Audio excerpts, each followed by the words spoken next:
Old billionaire pretends to be dying to test his family just to find out who truly loved him. Hit like and subscribe so we can keep creating the stories you love.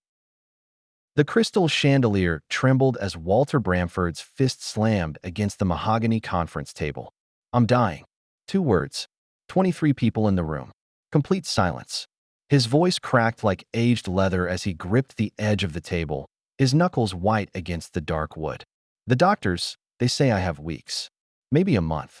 Philip, his eldest son, dropped his phone. The expensive device clattered against the marble floor of the Bramford estate's grand library, the sound echoing like a gunshot through the stunned silence. "Dad, what are you?" Melissa started, but Walter raised his hand. "Heart failure. Aggressive. Nothing they can do." His gray eyes swept across the faces of his children, grandchildren, nieces, nephews, family members who hadn't been in the same room together for 3 years. "That's why I called you all here. For my final announcement." Grant, the youngest at 38, leaned forward in his chair. "Final announcement." Walter's chest rose and fell with labored breaths that weren't quite as labored as they appeared.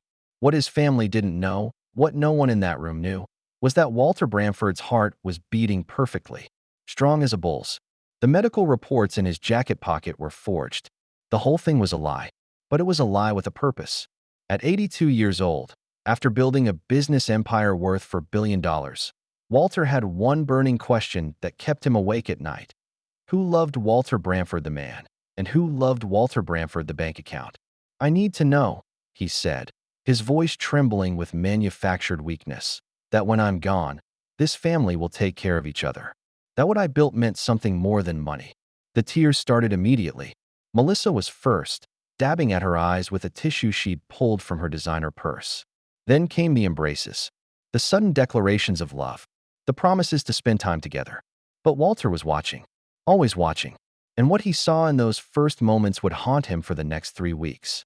Day 2. The moving trucks arrived before breakfast. Walter stood at his bedroom window, watching his children orchestrate their relocations like military operations.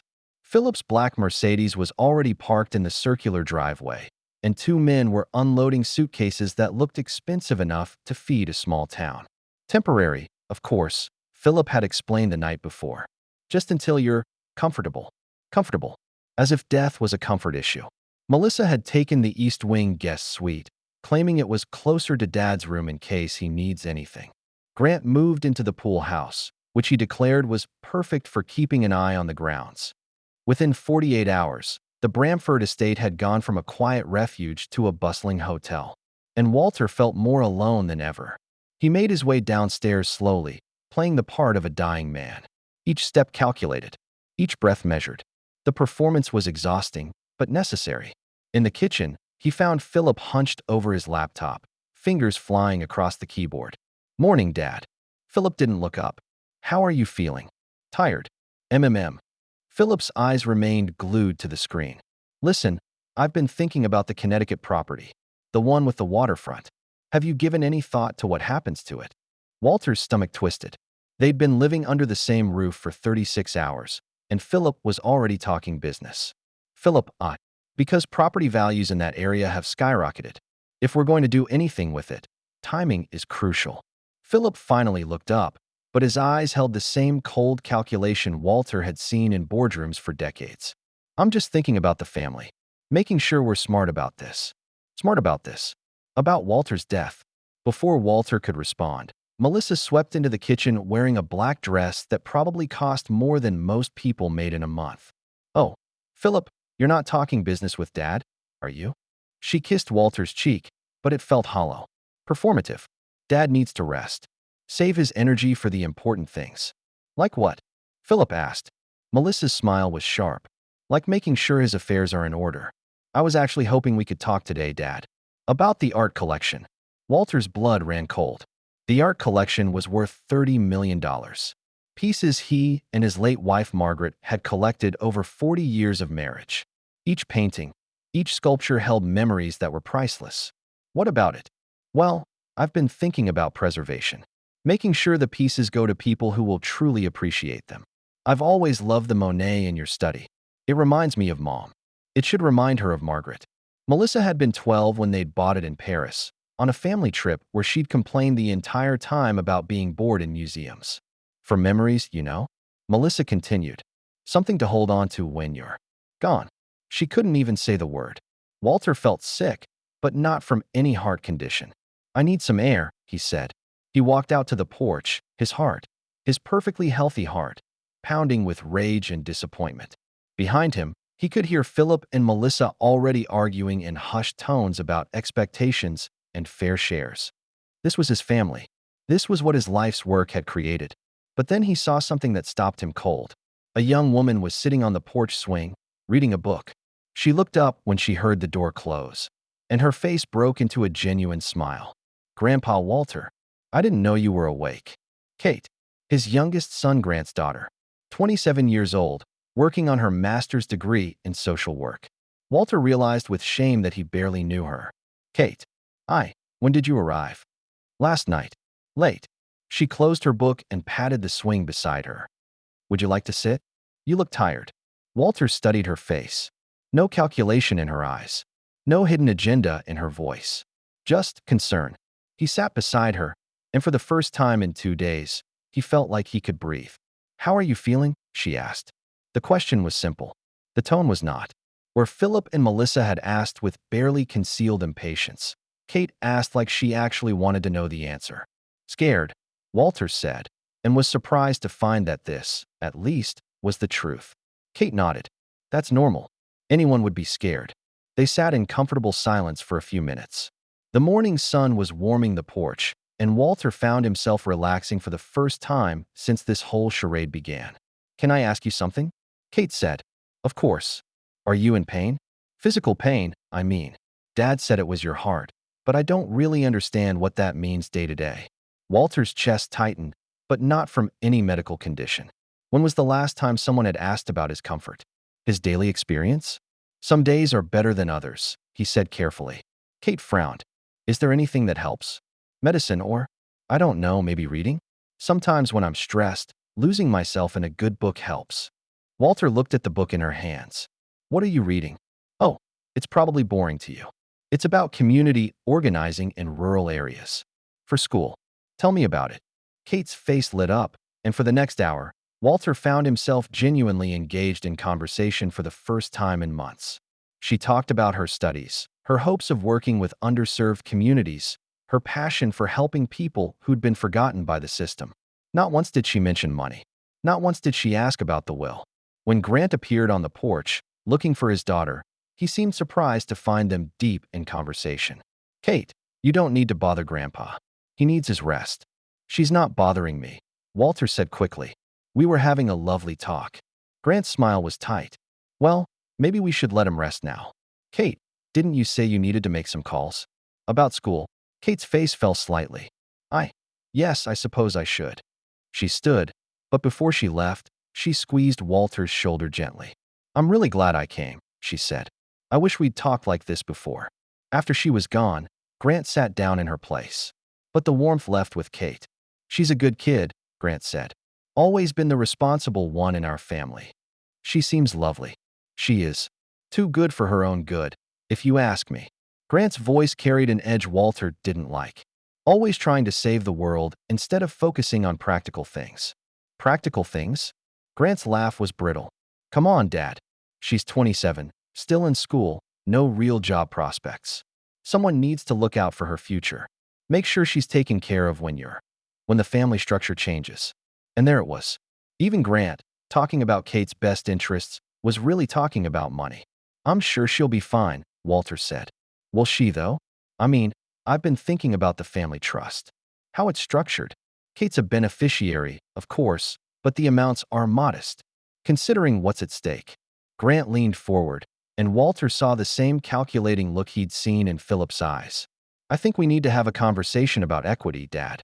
About making sure the distribution reflects current needs. Current needs? Kate's education expenses. My mortgage. Philip's business investments. Melissa's lifestyle requires significant maintenance. Grant's smile was practiced. I'm just thinking about fairness. About taking care of everyone properly. Walter felt nauseated. Even the conversation about Kate, the one person who seemed to care about him as a person, was really about money. I need to rest, he said. Of course. But Dad, maybe we could talk later. About the practical stuff. I know it's hard to think about, but someone needs to handle the details.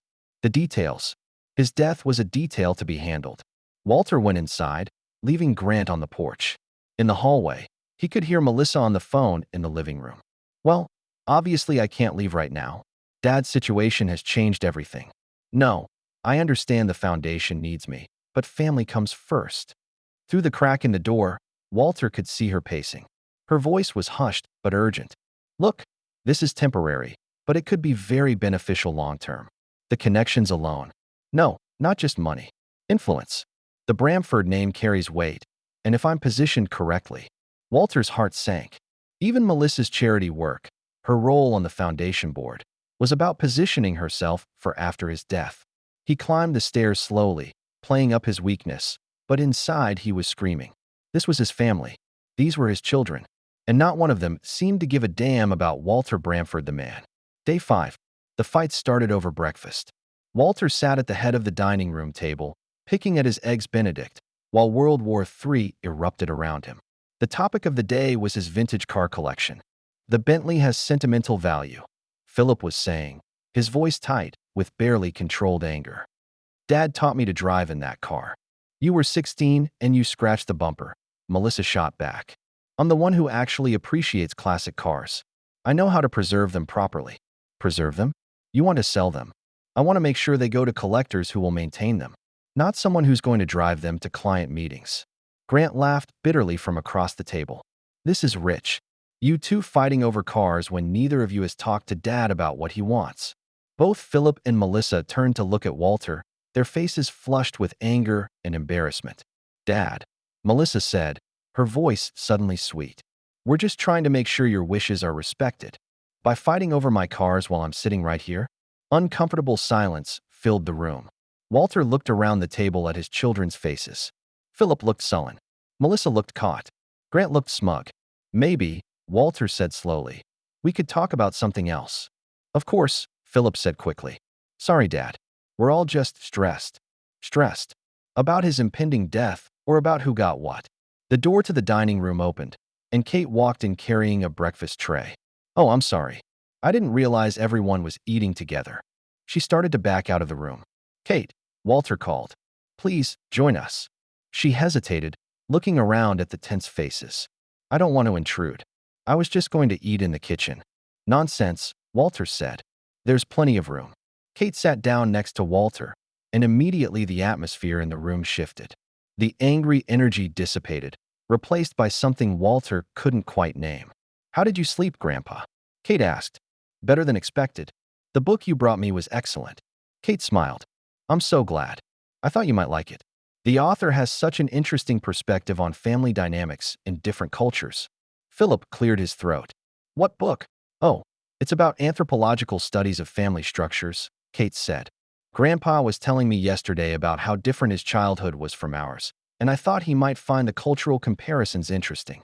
Walter felt a warmth in his chest. Kate had listened to him. Actually listened.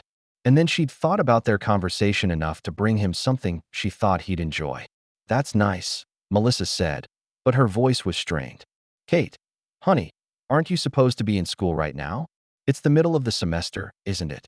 Kate's cheeks flushed pink. I took a leave of absence. Just for a few weeks. A leave of absence? Grant frowned. Kate, we talked about this. Your education is important. I know, Dad. But she looked at Walter, and her eyes were bright with unshed tears. I wanted to spend time with Grandpa, while I still can. The simple honesty of it hit Walter like a physical blow.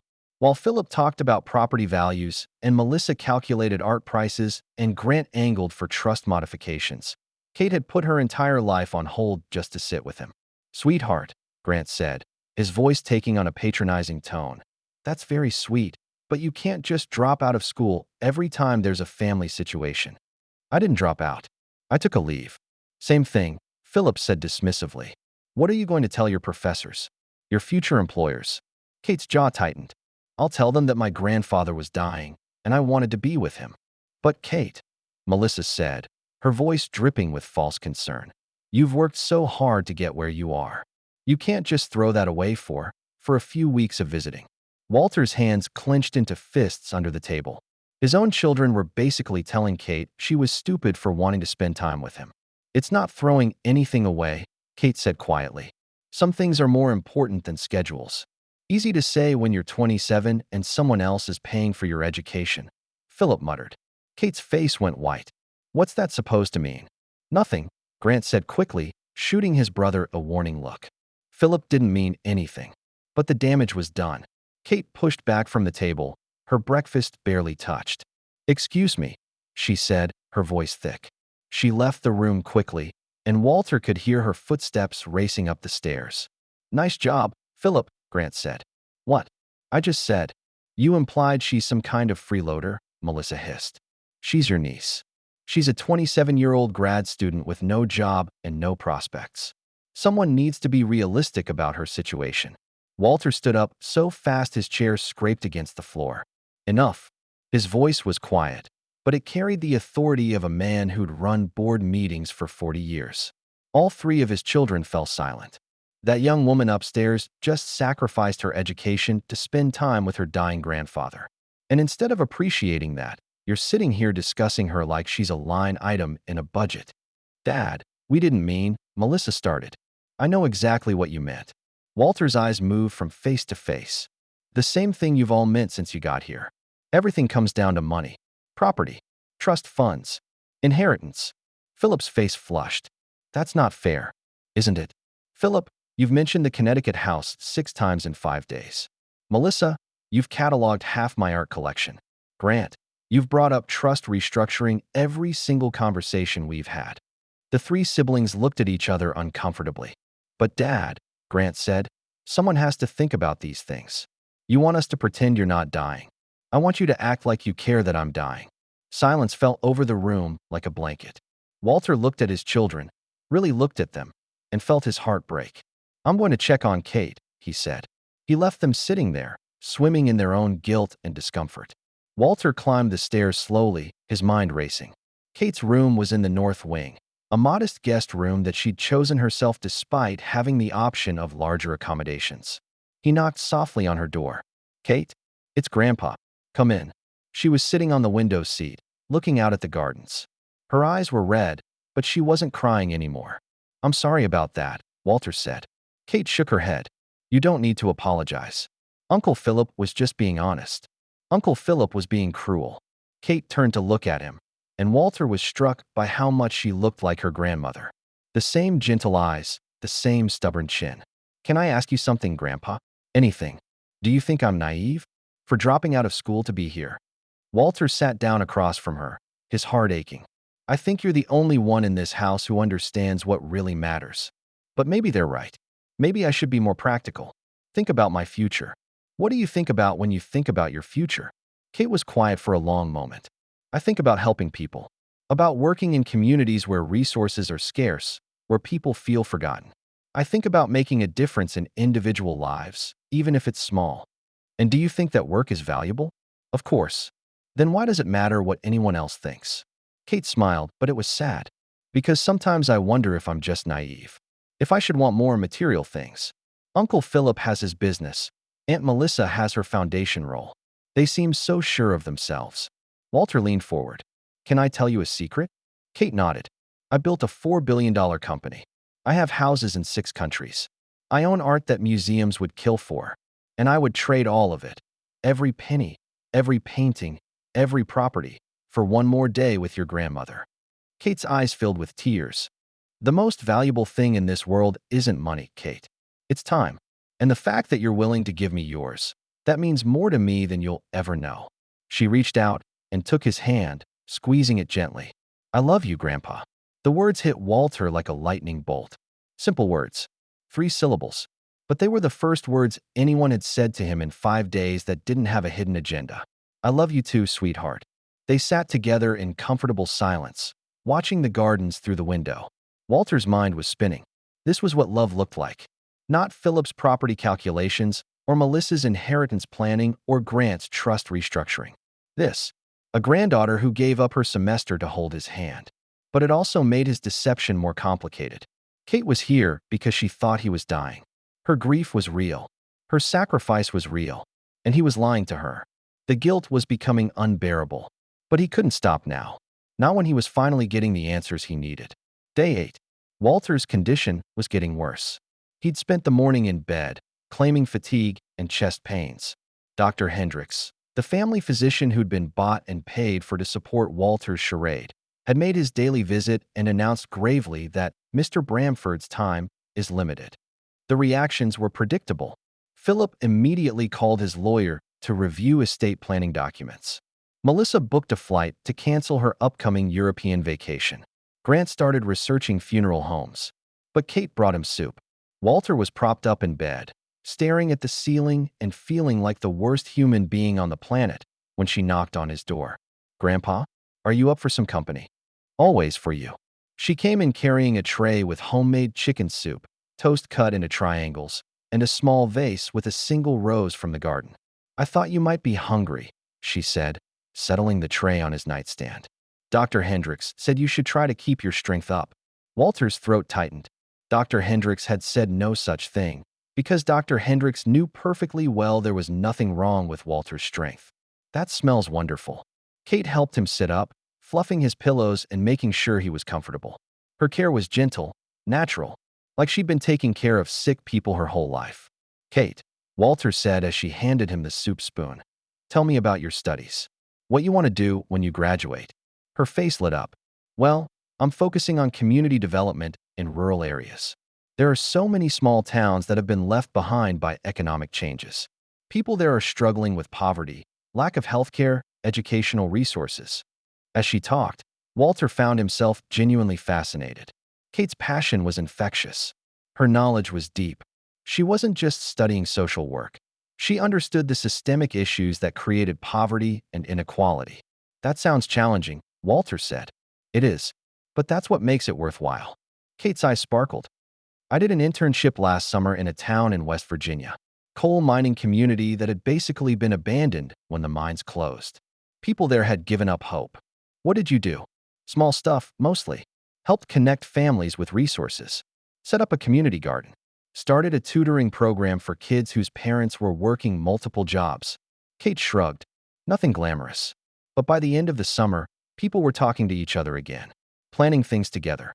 Walter was quiet for a moment, absorbing what she'd said. "You gave them hope." "I gave them a reason to work together. Hope they created themselves." This, Walter thought, was what true wealth looked like. Not the zeros in his bank account, but this young woman's dedication to lifting up the forgotten. "Kate," he said slowly, "have you ever thought about what you could accomplish with more resources? Funding for your work?" Kate's expression grew cautious. Well, of course more resources would help. But that's not really how community work happens. You can't just throw money at problems and expect them to disappear. But money can create opportunities. Sometimes. But it can also create dependency or resentment. I've seen plenty of well-meaning organizations come into communities with big budgets and good intentions, only to make things worse because they didn't listen to what people actually needed. Walter studied her face. "So what do people actually need?" Kate considered the question seriously. "Respect. Partnership. Someone who believes they're capable of solving their own problems, given the right support." Before Walter could respond, the bedroom door burst open. Philip strode in, his phone pressed to his ear. "No, I understand the timeline. But circumstances have changed." "Yes, family emergency." He ended the call and looked at Walter with what was probably meant to be concern, but looked more like impatience. "Dad, we need to talk." Kate started to stand. "I'll give you privacy." "No," Walter said quickly. "Stay, please." Philip's jaw tightened, but he didn't object. Instead, he pulled a chair close to the bed and sat down with the intensity of a man about to deliver bad news. "Dad, I've been thinking about your situation, about the family situation, and I think we need to have some difficult conversations." "What kind of conversations?" "Practical ones." Philip glanced at Kate, then back to Walter. "About legacy. About making sure your life's work is protected." Walter's heart sank. Here it came. "The business is in good shape," Philip continued. "But there are some decisions that need to be made about succession, about leadership transition." "Philip, and the charitable giving needs to be restructured. Tax implications alone require immediate attention." Philip pulled out his phone and started scrolling through notes. I've been working with the accountants, and there are several strategies we could implement to maximize the estate's value. Kate shifted uncomfortably in her chair, but Walter noticed she didn't leave. Maximize the estate's value for what? Walter asked. Philip blinked. For the family. For carrying on your legacy. And what do you think my legacy is, Philip? The question seemed to catch Philip off guard. He opened his mouth, closed it, then tried again. Your business. The foundation. The impact you've made in your industry. Walter nodded slowly. And you think the way to protect that legacy is to maximize the dollar value of what I leave behind? Well, yes. I mean, that's how legacies work, isn't it? You want what you built to continue. Walter looked at Kate, who was staring at her hands. Then he looked back at his eldest son. Philip, in all the conversations we've had since I told you I was dying, have you once asked me what I want my legacy to be? Philip frowned. What do you mean? I mean, have you asked me what matters to me? What I hope people remember about Walter Bramford? Dad, I think I know. Do you? The question hung in the air between them. Philip's confident expression wavered. Of course I do. You're a successful businessman. You built something from nothing. You provided for your family. And you've been generous. The charitable giving, the foundation work. Walter waited, but Philip didn't continue. Is that it? I don't understand what you're asking. Walter felt a deep sadness settle in his chest. His son, his eldest child, saw him as a balance sheet. A collection of assets and achievements. Philip, what kind of man do you think I am? The question clearly frustrated Philip. You're my father. You're successful, you're smart, you've always been there for the family. Have I? Philip's face flushed. Of course you have. You provided for us. You made sure we had opportunities. I gave you money. You gave us everything. Walter shook his head sadly. I gave you financial security. That's not the same thing. Dad, I don't know what you want me to say. And that, Walter realized, was the problem. Philip didn't know what he wanted him to say because Philip didn't really know him. After Philip left, frustrated and confused, Kate remained in her chair. Are you okay? She asked quietly. Walter was quiet for a long time. Kate, can I ask you something?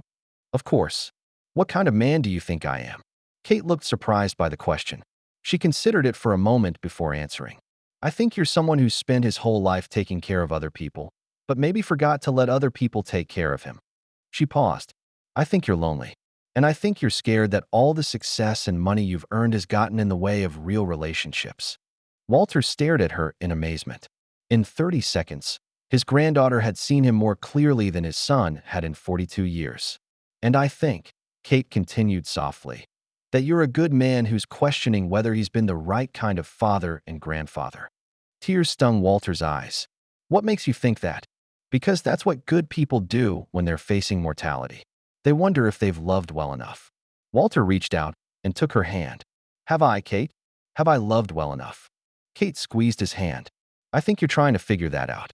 And I think the fact that you're asking the question is your answer. They sat together in comfortable silence as the afternoon light faded outside Walter's window.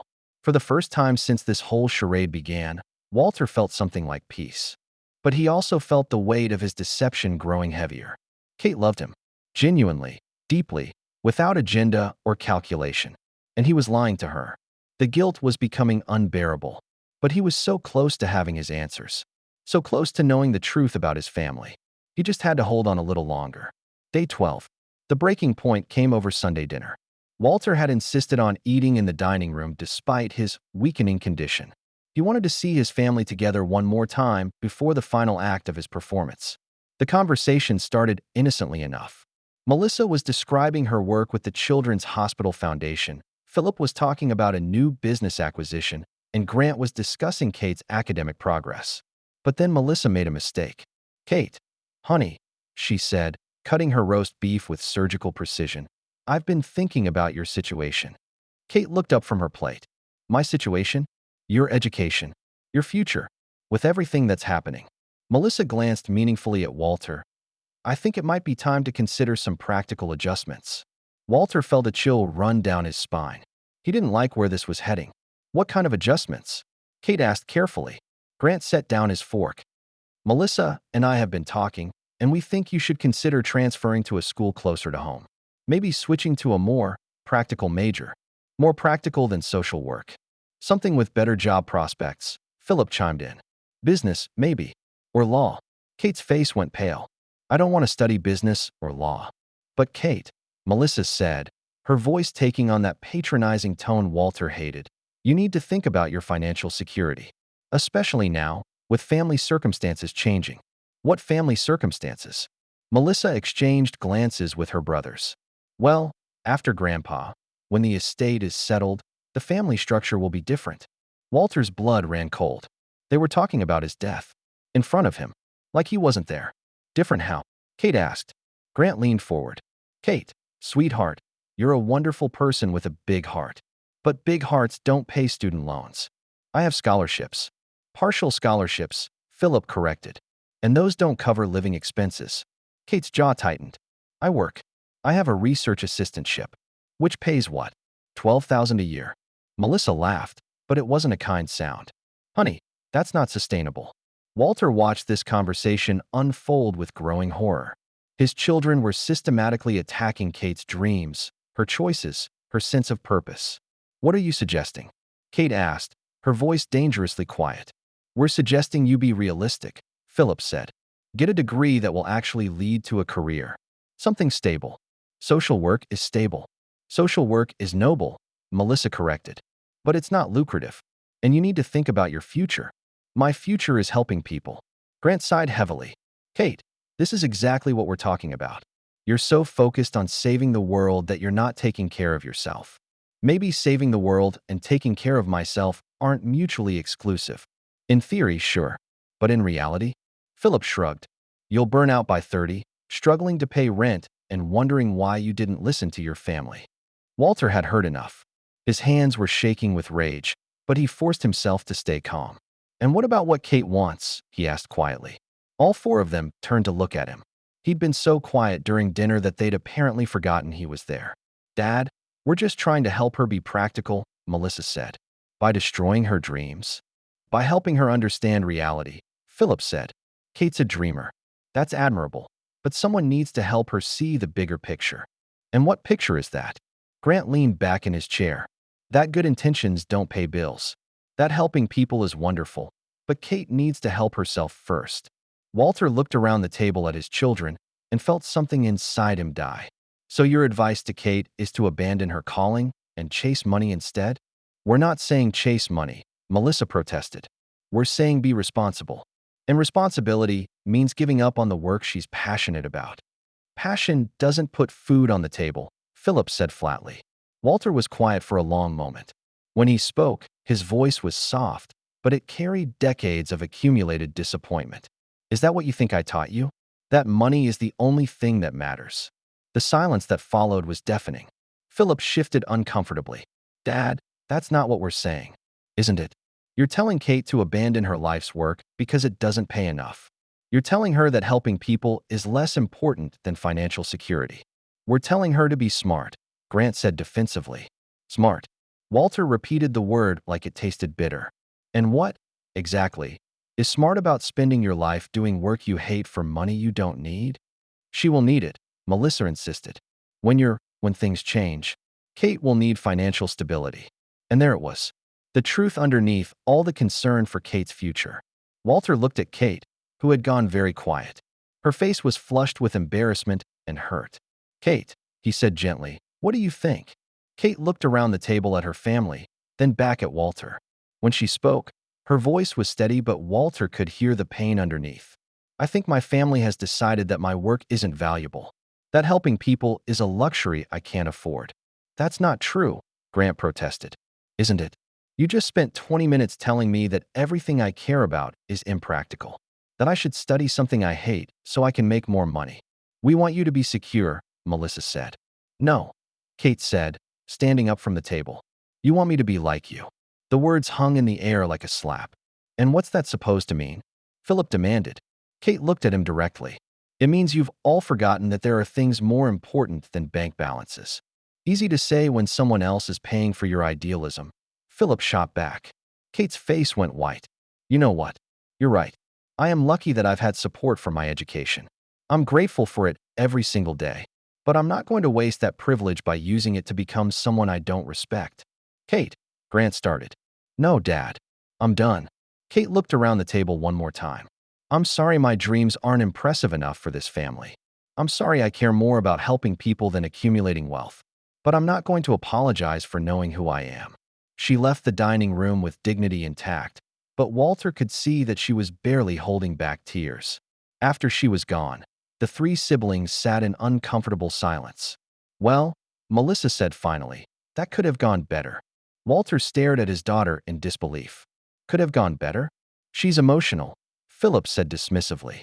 She'll come around when she calms down. Come around to what? To abandoning everything she believes in. To being realistic about her future, Grant said. Walter pushed back from the table slowly. His hands were shaking, but not from any medical condition. Let me ask you something, he said, his voice deadly quiet. What do you think happens to Kate's future if I die tomorrow? The three siblings exchanged glances. Well, Melissa said carefully, she'd inherit her share of the family trust.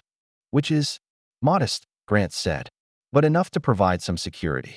Some security, not enough to continue her education without financial stress.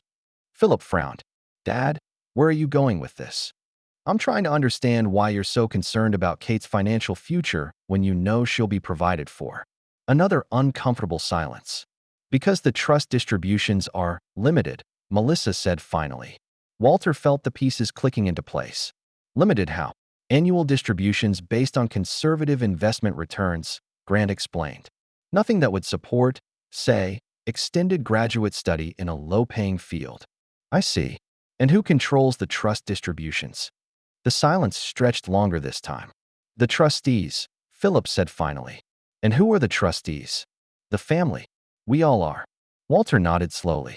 So Kate's financial future, her ability to pursue her calling, depends on her family's approval of her choices. No one answered. And you're using that leverage to pressure her into becoming someone she's not. We're trying to guide her toward making better decisions, Melissa protested. Walter stood up, his chair scraping against the floor. No, he said, his voice carrying 40 years of accumulated authority. You're trying to control her. You're using money as a weapon to force her into a mold that makes you comfortable. Dad, that's not fair, Grant said. Fair. Walter's voice rose. What's fair about three successful adults bullying a 27-year-old into abandoning her dreams? We're not bullying her, Philip said hotly. We're trying to help her understand reality. Whose reality? Yours? The reality where the only thing that matters is financial success. Walter looked around the table at his children and felt his heart break all over again. Is this what I raised you to be? People who think money is the answer to everything? People who can't see value in work that doesn't generate profit? You raised us to be successful, Melissa said defensively. I raised you to be secure. There's a difference. Walter walked toward the door, then turned back. Kate is 27 years old. She's brilliant, passionate, and dedicated to making the world better. And instead of celebrating that, you're trying to crush it because it doesn't fit your narrow definition of success. He paused, studying their faces. You want to know what my legacy is? It's not the money. It's not the business. It should have been raising children who understand that the greatest wealth is the ability to make a positive difference in the world. Walter left them sitting there, stewing in their own discomfort and guilt. He climbed the stairs slowly, his mind reeling. The conversation had confirmed his worst fears about his children, but it had also crystallized something else. Kate was everything he'd hoped his children would be. Kind, principled, focused on something beyond herself.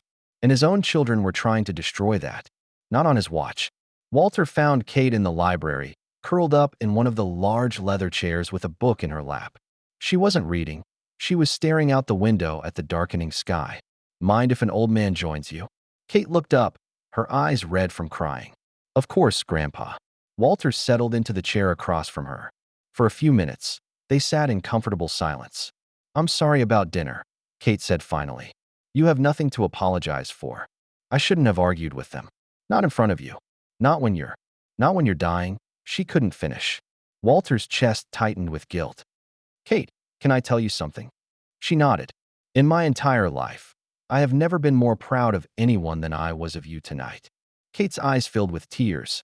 Really, you stood up for what you believe in.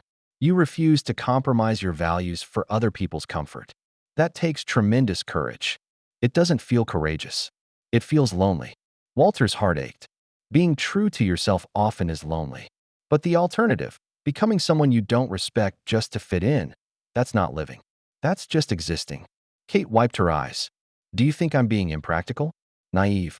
I think you're being authentic. And that's rarer than you might imagine. But what if they're right? What if I can't make a real difference? What if I'm just kidding myself? Walter leaned forward. Kate, let me ask you something. When you were working in West Virginia, with that coal mining community, did you make a difference? A small one, maybe. To how many people? Kate considered. The families I worked with directly? Maybe 50 people. Adults and children. 50 people whose lives were better because of you. But that's such a small number compared to the need. Compared to the problems that exist. Walter smiled. Do you know how many people's lives I've directly improved with my business? Kate looked confused. I don't know. Thousands. Through jobs and economic impact. Maybe. But do you know how many people I've sat with when they were struggling? How many individuals I've personally helped through difficult times? Kate was quiet. Almost none, Kate. I built a successful business, yes.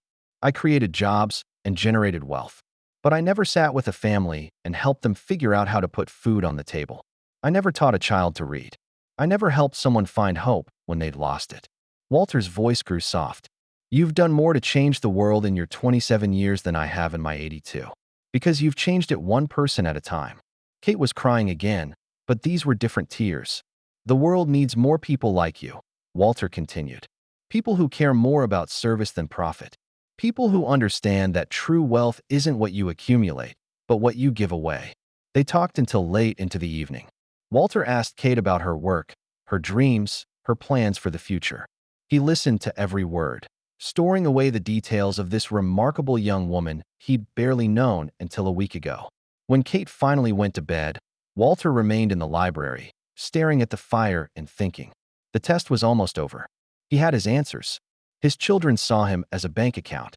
They valued money over character, security over purpose, control over love. They were willing to manipulate and pressure a young woman into abandoning her calling because it didn't meet their standards of financial success. And Kate? Kate had put her entire life on hold to sit with a dying man. She'd asked about his pain, brought him books, listened to his stories. She'd sacrificed her education for time with him, and when pressured to abandon her dreams, she'd chosen integrity over approval. Walter knew what he had to do. But first, he had to stop lying to the one person who'd shown him unconditional love. Day 15. Walter found Kate in the garden early the next morning. She was sitting on a stone bench near the rose bushes, reading. The morning sun made her hair shine like copper, and for a moment, Walter was struck by how much she looked like Margaret at that age. Good morning, he said, settling beside her on the bench. Good morning, Grandpa. How are you feeling? The question pierced his heart. How was he feeling? Guilty, ashamed, terrified of losing the one pure relationship in his life. Kate, he said, I need to tell you something. She closed her book and gave him her full attention, the way she always did. It's about my condition. Kate's face went pale. Are you in more pain? Should I call Dr. Hendricks? No. Walter took a deep breath. Kate, I'm not dying. The words hung in the air between them. Kate stared at him, confusion written across her face. I don't understand. I'm not sick. There's nothing wrong with my heart. The whole thing, it's been a lie. Kate's book slipped from her hands and fell to the ground. What? I wanted to know, Walter said, the words coming out in a rush. Who loved me for me, and who loved me for what I could give them. So I made up the heart condition. I paid Dr. Hendricks to confirm it. I've been pretending to be dying to see how my family would react. Kate stood up abruptly, backing away from him. You're not dying? No. But the doctors, the tests, you've been in bed, you've been weak. All fake. Kate stared at him in shock, and Walter watched as understanding dawned on her face. Then came the anger. I dropped out of school, she said, her voice shaking. I put my entire life on hold. I've been sitting here watching you suffer, crying myself to sleep every night because I thought I was losing you. Kate, I've been grieving for you. For weeks. Her voice rose. I've been trying to memorize every conversation, every moment, because I thought they were the last ones we'd ever have. Walter reached for her, but she pulled away. Don't touch me. The words hit him like a physical blow. Kate, Please let me explain.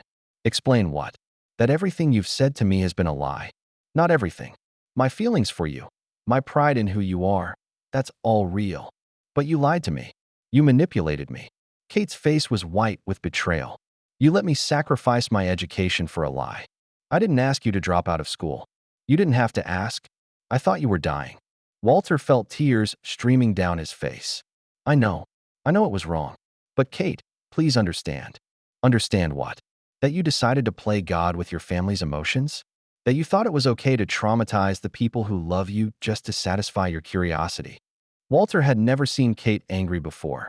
Her fury was devastating in its quiet intensity. I needed to know the truth, he said weakly. The truth about what? About whether anyone loved me for who I am, not what I have. Kate stared at him for a long moment. When she spoke, her voice was deadly quiet. I did love you for who you are. Past tense. The words shattered something inside Walter. Kate, please. No. You want to know the truth? Here's the truth. I loved you enough to give up everything to be with you in what I thought were your final days. I loved you enough to hold your hand while you pretended to be in pain. I loved you enough to listen to your stories and bring you books and sit with you for hours just because I wanted to spend time with you. She was crying now, but her voice never wavered. And you repaid that love by lying to me, by manipulating my emotions, by using my grief as a tool in your sick little experiment. It wasn't supposed to hurt you, Walter said desperately. You were supposed to be the good one, the one who passed the test. Kate's laugh was bitter. The test? What test, Grandpa? What was I being tested for? To see if you loved me. And now you know. I loved you so much that I was willing to sacrifice my future for a few more weeks with you. Are you happy with those results? Walter felt like he was drowning. Kate, I'm sorry. I'm so sorry. Sorry doesn't give me back the semester I lost. Sorry doesn't undo the grief you put me through. Kate wiped her tears angrily. And sorry doesn't change the fact that the person I thought you were doesn't exist. She started to walk away, then turned back. You want to know the real tragedy here, Grandpa? I would have loved you just as much if you'd simply asked me to spend time with you. You didn't need to fake a terminal illness. You just needed to be honest. Kate left him sitting alone in the garden, surrounded by roses and devastation. Walter buried his face in his hands and wept. Day 16. The confrontation with his children was scheduled for that evening. Walter had spent the day in his study, preparing. The legal documents were ready. The decisions had been made. But his heart was broken. Kate hadn't spoken to him since their conversation in the garden. She'd moved out of the main house and was staying in the guest cottage on the far side of the property. Walter had seen her walking the grounds, but she avoided him completely. The guilt was eating him alive. At 7 o'clock, Philip, Melissa, and Grant assembled in the grand living room, their faces somber. They thought they were there for Walter's final wishes. Walter entered the room, walking normally. No shuffle, no weakness, no pretense. The change was so dramatic that Philip actually gasped. Dad? What? How are you? Walter stood in front of the fireplace, looking at his 3 children. I'm not dying. The silence that followed was deafening. What? Melissa whispered. I'm not sick. I've never been sick. The whole thing was a test. Grant shot to his feet. A test. I wanted to know who loved Walter Bramford the man, and who loved Walter Bramford the bank account. Philip's face went through several colors before settling on red. You mean to tell me that this whole thing, the doctors, the medication, the will discussions, all of it was fake? All of it. Melissa's voice was shaking. I canceled my European trip. I rearranged my entire foundation schedule. I postponed a major acquisition, Philip added, his voice rising. I've been living here for 2 weeks, managing your affairs. And I've been researching funeral homes. Grant exploded. Walter looked at his children calmly. And in those 2 weeks, not one of you asked me about my pain, about my fears, about what I needed emotionally as I faced death. That's not true, Melissa protested. Isn't it? Philip, in 2 weeks of living under my roof, you mentioned business 14 times, property values 11 times, and asked about my emotional well-being 0 times. Philip's mouth opened and closed like a fish. Melissa, you cataloged my art collection, discussed preservation of my belongings, and calculated the tax implications of my charitable giving. But you never once asked me if I was scared. Melissa's face crumpled. And Grant, you spent our conversations talking about trust restructuring and Kate's financial future. Not once did you ask what you could do to make my final days more comfortable. But we were here, Grant said weakly. We moved in to take care of you. You moved in to position yourselves for the reading of the will. The truth of it hung in the air like a toxic cloud. Philip found his voice first. So what? We fail your little test? We're disinherited now. Walter shook his head. No, Philip. You're still my children. You'll receive your inheritance. He reached for the manila folders on the side table and handed one to each of them. These contain your fair share of the estate. Equal portions, as I've always planned. The three siblings opened their folders with shaking hands. Philip looked up first. This is very generous, Dad. It's what you've always expected to receive. But what about the business? The foundation oversight? Melissa asked. The business will be sold. The proceeds will fund the foundation's expansion. And who will oversee that expansion? Grant asked. Walter was quiet for a long moment. Someone who understands what true wealth means. He reached for the final folder on the table, the thick one. Kate has been given controlling interest in the foundation. She'll oversee the distribution of funds to programs that align with her vision of community development and social justice. The explosion was immediate and predictable. Kate, Philip roared. She's 27 years old. She has no business experience. Melissa added. She doesn't understand money management. Grant protested. Walter held up his hand for silence. You're right. Kate doesn't understand money management the way you do. She understands something more important. She understands that money is a tool for creating positive change, not an end in itself. Dad, this is insane, Philip said. You're putting billions of dollars in the hands of a grad student. I'm putting it in the hands of someone who has devoted her life to helping others. Someone who sees wealth as responsibility, not privilege. But she's not family, Melissa said desperately. Walter's voice was quiet but firm. She's more family to me than any of you have been in years. The words hit like a slap. All three of his children recoiled. Dad, that's not fair, Grant said. Fair? Let me tell you what's fair, Grant. Fair is a 27-year-old woman putting her entire life on hold to sit with her dying grandfather. Fair is someone asking about your pain instead of your property. Fair is love without conditions. Walter looked around the room at his children's faces. Kate loved me when she thought I had nothing left to give. She loved me for my stories, my memories, my company. She never once asked about inheritance or wills or trust funds, because she knew she was already provided for. Philip argued. No, Walter said sadly, because she cares more about people than possessions. He walked to the window and looked out toward the guest cottage where Kate was staying. I spent 60 years building wealth, thinking it would secure my family's future. Instead, it corrupted my children's ability to love without calculation. Walter turned back to face them. But it's not too late. The money I'm leaving you is enough to live comfortably for the rest of your lives.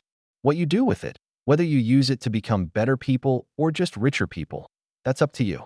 He picked up one final document from the table. This is a letter I've written to Kate, explaining my actions and apologizing for the pain I've caused her.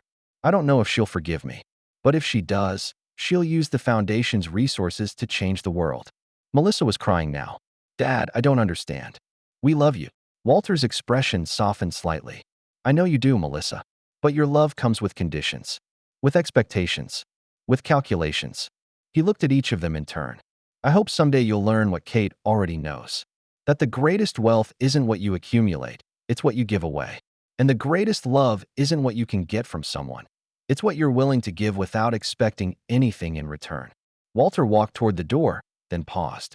You'll always be my children. But Kate? Kate showed me what family really means. He left them sitting there with their inheritance documents and their shattered assumptions. The letter. Walter stood outside the guest cottage, holding the letter with trembling hands. Inside, he could see Kate moving around, packing her belongings. She was leaving. He might never see her again. He knocked softly on the door. Go away, came her voice from inside. Kate, please. I have something for you. I don't want anything from you. It's not money. It's an explanation. Long pause. Slide it under the door. Walter knelt and pushed the envelope under the cottage door. Then he sat down on the porch steps to wait. Inside the envelope was a letter and legal documents that would change Kate's life forever. Dear Kate, I know you hate me right now, and you have every right to. What I did was unforgivable. I manipulated your emotions, betrayed your trust, and caused you tremendous pain. No explanation can justify that, but I need you to understand why I did it. For 60 years, I've wondered if anyone loved me for who I am, or just for what I could provide. Every relationship felt transactional. Every kindness felt calculated. I became suspicious of everyone's motives, including my own children's. So I devised a test. A cruel, manipulative test that hurt the people I love most. What I discovered broke my heart and opened my eyes. My children see me as a resource to be managed. They love what I can give them, but they don't know who I am. They never asked about my fears, my pain, my hopes. They talked about property and inheritance while I pretended to die. But you, Kate, you loved me like I was just your grandfather. You asked about my stories. You brought me books. You sat with me when I was afraid. You sacrificed your education just to spend time with me. You loved me without conditions, without expectations, without calculations. That's when I realized I didn't need a test to know who truly loved me. I just needed to pay attention. I'm so sorry I hurt you. I'm sorry I lied. I'm sorry I used your beautiful heart as an instrument in my sick experiment. But I'm not sorry I finally understand what love looks like. It looks like you. I don't expect your forgiveness. I don't deserve it. But I want you to know that in showing me unconditional love, you saved me from dying a lonely, bitter old man. The legal documents with this letter put you in control of the Bramford Foundation. For $1 billion to be used for the kind of work you've dedicated your life to. Community development. Social justice. Helping the forgotten. Use it wisely. Use it with the same heart you showed me. And maybe, someday, when the pain I've caused you has faded, you'll remember that your grandfather loved you enough to trust you with his life's work. You are the best of all of us, Kate. Don't let my mistakes change that. With love and profound regret, Grandpa Walter. Walter sat on the porch steps for 2 hours. Inside the cottage, all was quiet. Finally, the door opened. Kate stood in the doorway, the letter in her hands, tears streaming down her face. For $1 billion? She whispered. Walter nodded, afraid to speak. Kate looked at the legal documents, then back at the letter, then at Walter. I don't want it. Walter's heart stopped. Kate, not if it's guilt money. Not if it's payment for what you put me through. She sat down beside him on the steps, the papers scattered between them. But if it's really about the work, she said slowly, if you really believe in what I'm trying to do. I do. Kate was quiet for a long time. I'm still angry at you. You should be. I'm still hurt. I know. And I don't know if I can forgive you. Walter nodded, his heart breaking. But, Kate continued, I know what this money could do. The communities it could help. The lives it could change. She picked up one of the legal documents, scanning the details. There's a town in Kentucky I worked with last year. The local school is falling down, and the kids are 3 grade levels behind in reading. With the right funding and support, we could turn that around. Walter saw a spark kindle in her eyes. And there's a community in rural Texas where the nearest hospital is 90 miles away. We could fund mobile health clinics. The spark was growing brighter. And job training programs for displaced workers. And microloans for small businesses. And community gardens and after-school programs. And Kate trailed off, looking at Walter. You really think I can do this? I think you're the only one who can do this. Kate was quiet for a long moment. What about your children? They must hate me. They'll get over it. And if they don't, that's their choice. But I'm splitting up your family. Walter shook his head. My family was already split. You're just showing me what it could look like when it's whole. Kate stood up, gathering the papers. I have conditions. Anything. I want the foundation to be transparent. Every dollar accounted for. Every program evaluated for impact. Agreed. I want community input on all decisions. No top-down mandates. Of course. And I want you to stay involved. As an advisor. If you want. Walter's eyes filled with tears. You'd want that? After what I did. Kate looked at him for a long moment. What you did was wrong. Unforgivable, maybe. But what you're giving me the chance to do. This could help thousands of people. She held up the letter. And this shows me that somewhere under all the manipulation and lies, there's a grandfather who loves me, who believes in me, who trusts me with something precious. Kate reached out and took his hand. I can't forgive you yet. Maybe I never will. But I can work with you. For them. She gestured toward the world beyond the estate. For all the people who need what this foundation can provide. Walter squeezed her hand. That's more than I deserve. Yes, Kate said. It is. They sat together on the cottage steps as the sun set over the Bramford estate. Two people who'd found each other through lies and manipulation, but who might just save each other through truth and service. Epilogue. 1 year later. Walter stood at the podium in the community center in West Virginia, looking out at faces that had become familiar over the past 12 months. The building itself was new, funded by the Bramford Foundation and built by local contractors hired through the foundation's job training program.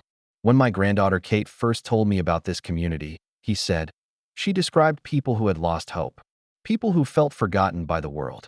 He gestured to the crowd, families, children, elderly residents, all gathered for the dedication ceremony. But what I see here today is proof that hope was never lost. It was just waiting for the right catalyst. Kate stood at the side of the stage, wearing a simple blue dress and a smile that made Walter's heart soar. Over the past year, she'd thrown herself into the foundation's work with a passion that amazed him daily. They'd established programs in 43 communities across 12 states, reading initiatives that had raised test scores by an average of 30%, job training programs with an 85% placement rate, health clinics that served over 10,000 patients. But more than the numbers, Walter had watched Kate build relationships. She knew the names of children in rural schools. She remembered the stories of displaced workers who'd found new careers. She celebrated every small victory like it was a miracle, which, Walter had learned, it was. The Bramford Foundation exists because of one simple truth, Walter continued, that every person has value, every community has potential, and every act of service, no matter how small, can change the world. After the ceremony, Walter found Kate standing outside the community center, talking with Mrs. Patterson, an elderly woman whose grandson was now enrolled in the foundation's after-school program. Mr. Bramford, Mrs. Patterson said when she saw him approaching, "You raised a special granddaughter." Walter smiled. She raised herself. I just finally got smart enough to pay attention. After Mrs. Patterson left, Kate and Walter walked through the small town. The main street was busier than it had been in decades. New businesses were opening. Young families were staying instead of moving away. "How do you feel?" Kate asked. It was a question she'd started asking him regularly over the past year. Not about his health or his comfort, but about his emotional state. It had taken Walter months to learn how to answer honestly. "Proud," he said. "Useful. Like my life finally means something." Kate nodded. "Good." They walked in comfortable silence for a while. Their relationship had evolved into something Walter treasured. Part business partnership, part family bond, part friendship between two people committed to the same mission. Kate had never said she forgave him, but she'd shown it in 1,000 small ways. Inviting him to program evaluations, asking his advice on strategic decisions, including him in her vision of how the foundation could grow. "Kate," Walter said as they reached the car, "can I ask you something?" "Always." "Do you think people can change? Really change at their core?" Kate considered the question seriously, the way she always did. "I think people can choose to become who they want to be, instead of who they've always been," she said. "But it takes work, and courage, and usually some kind of catalyst." "What was your catalyst?" Kate smiled. "A lying, manipulative old man who trusted me with $4 billion. Walter laughed, surprised by the humor in her voice. "And what was yours?" Kate asked. Walter looked back at the community center, where families were still gathering, where children were playing in the new playground, where hope had taken root in soil that had seemed barren. "A granddaughter who loved me enough to show me what I could become." As they drove away from the small town, Walter felt something he'd never experienced before, the deep satisfaction of a life well lived. Not because of what he'd accumulated, but because of what he'd given away. And beside him, Kate was already planning their next project, her eyes bright with the kind of enthusiasm that comes from knowing your work matters. Walter had spent 60 years learning how to make money. It had taken him 83 years to learn how to make a difference. But as he watched his granddaughter dream about changing the world, he knew it wasn't too late. In fact, it was just the beginning. If you made it to the end, please like the video and subscribe to our channel. It truly means the world to us. See you in the next one.